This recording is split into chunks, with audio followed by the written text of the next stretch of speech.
Olá, eu sou o professor Guilherme Guaral, da Rede Estadual de Ensino do Estado do Rio de Janeiro. E vamos trabalhar essa videoaula de História para o 8º ano do Ensino Fundamental, segundo bimestre. Os temas que iremos abordar são a escravidão de homens e mulheres africanos no Brasil, o iluminismo, o liberalismo e os legados da Revolução Industrial.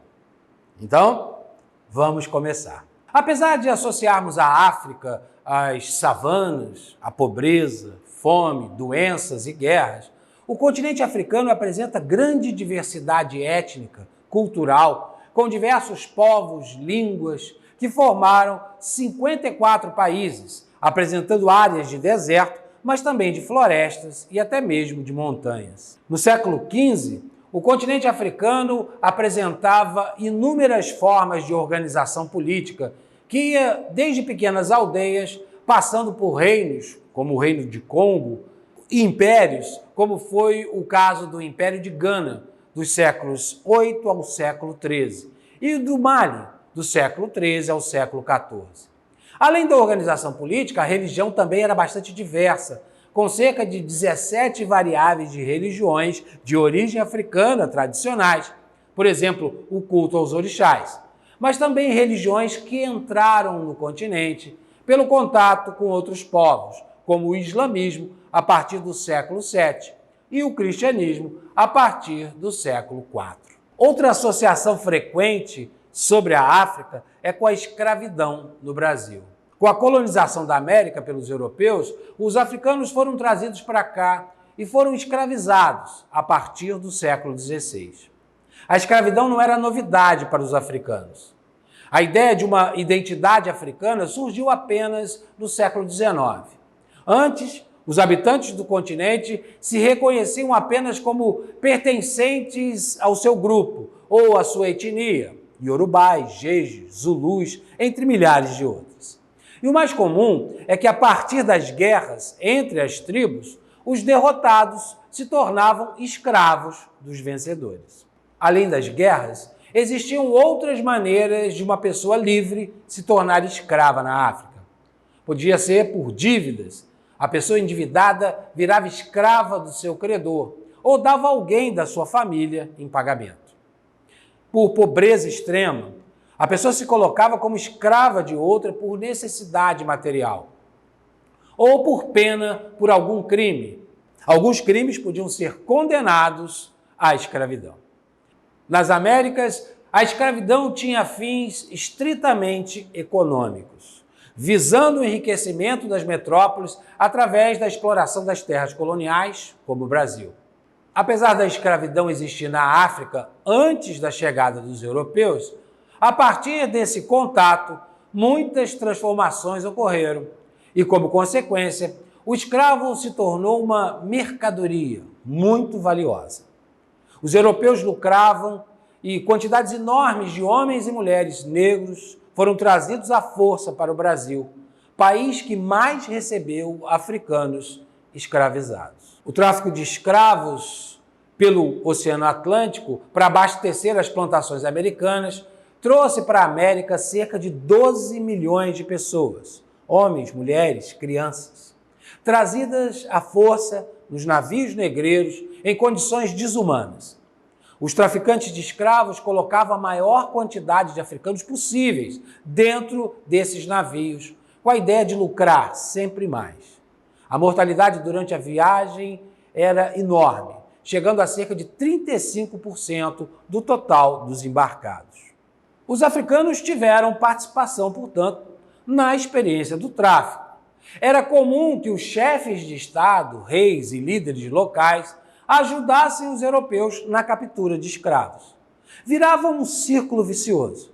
Em troca de escravos, armas para fazer mais guerras e aumentar a quantidade de prisioneiros que eram vendidos pelos africanos para os europeus. Essa transferência involuntária de milhares de africanos para as Américas costumamos chamar de diáspora africana ou diáspora negra.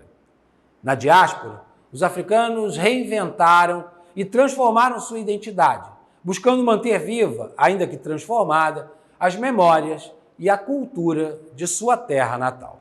A Lei Áurea, assinada em 1888, não garantiu a plena inserção social dos homens e mulheres negros. Sem acesso aos empregos, nas fábricas, sem escolaridade, moradia, assistência médica, a situação se tornou precária para a maioria dessa população. A chegada da República não resolveu o problema e a cidadania foi negada a essa enorme parcela do povo brasileiro. Durante o século XX, muitos movimentos foram feitos para que essa equiparação social fosse realizada. As chamadas políticas afirmativas transformaram desejos em leis, como a questão das cotas nas universidades estaduais e federais, nos concursos e nas repartições públicas, com a cota para negros. É necessário que as condições de acesso à educação, moradia, bons empregos, para que a população negra no Brasil possa ser, de fato, inserida como cidadãos nesse país. Esse ideal de cidadania foi levantado na Idade Moderna pelos filósofos do Iluminismo.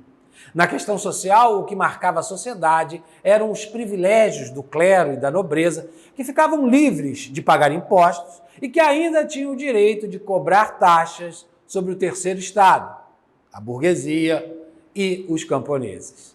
A percepção dessas desigualdades estimulou um grupo de pensadores que buscavam tanto criticar o que estava errado, quanto propor novas soluções para a organização da sociedade. O Iluminismo ocorreu entre os séculos 17 e 18, apoiado em uma nova visão científica e humanista, procurando colocar a razão acima das questões religiosas. Eles defendiam que os objetivos da humanidade eram a liberdade, a felicidade e o conhecimento.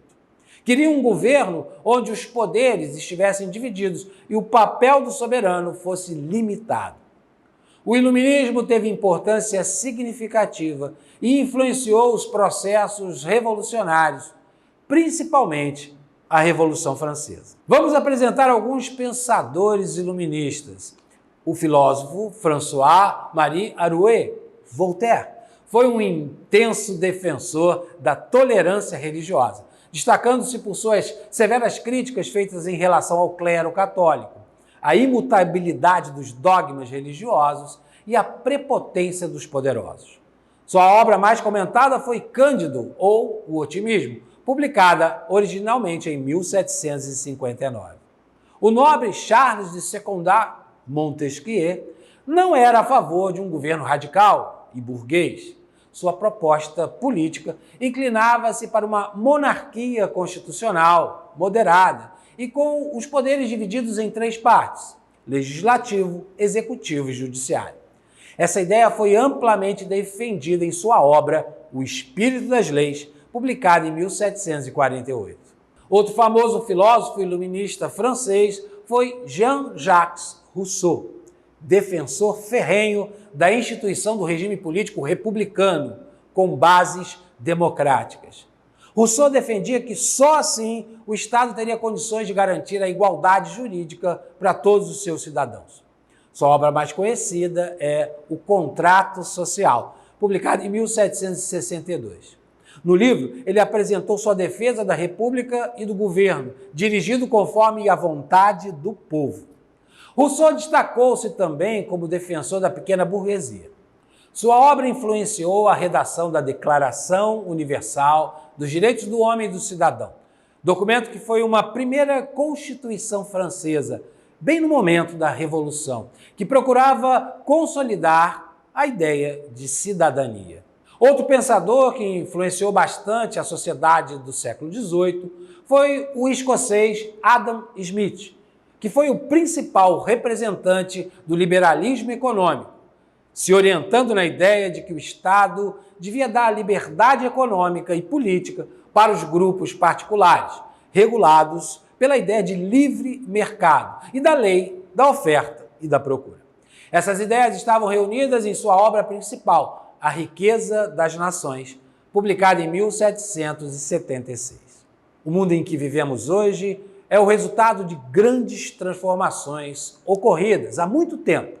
E entre tantas mudanças, as relações de trabalho e a ocupação dos espaços urbanos foram consequências da chamada Revolução Industrial, ocorrida na Europa no século XVIII. Antes desse processo, mulheres, homens e crianças trabalhavam como agricultores, criadores de animais e artesãos, e as fontes de energia eram as tradicionais: água, vento e força manual dos homens e da tração animal. Com o advento das fábricas e a retomada das cidades, as principais atividades para a burguesia e a nobreza eram o comércio, a administração pública.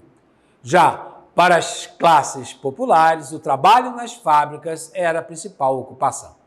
Esse processo se intensificou na Inglaterra por volta do século XVIII, que promoveu mudanças profundas em sua forma de produzir, a chamada industrialização, com a divisão social do trabalho, que mudou a forma de todas as mercadorias serem produzidas. Cada trabalhador passava o dia todo fazendo a mesma tarefa, produzindo mais peças, com horários mais rígidos e controlados.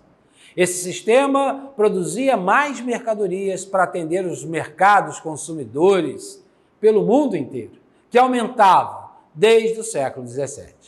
A invenção de alguns produtos e o aperfeiçoamento de algumas técnicas fez surgir a chamada Segunda Revolução Industrial. A partir dessas mudanças que ocorreram ao longo do tempo, é que temos uma sociedade industrializada, com várias formas de comunicação, mas também com diferenças sociais gritantes. Entre essas mudanças estão o processo de produção mecanizado, novas máquinas substituindo grande parte das ferramentas e eliminando as funções antes exercidas por trabalhadores, com novas formas de relações desses trabalhadores, mudando para as cidades com salários baixos, jornadas longas, com cerca de 15 horas por dia, péssimas condições de trabalho e problemas de saúde e de moradia sem resolução. Aqui concluímos nossa videoaula, onde abordamos a escravidão de homens e mulheres africanos no Brasil. Falamos também sobre o iluminismo, o liberalismo e os legados da Revolução Industrial. Nos vemos na próxima videoaula. Um abraço!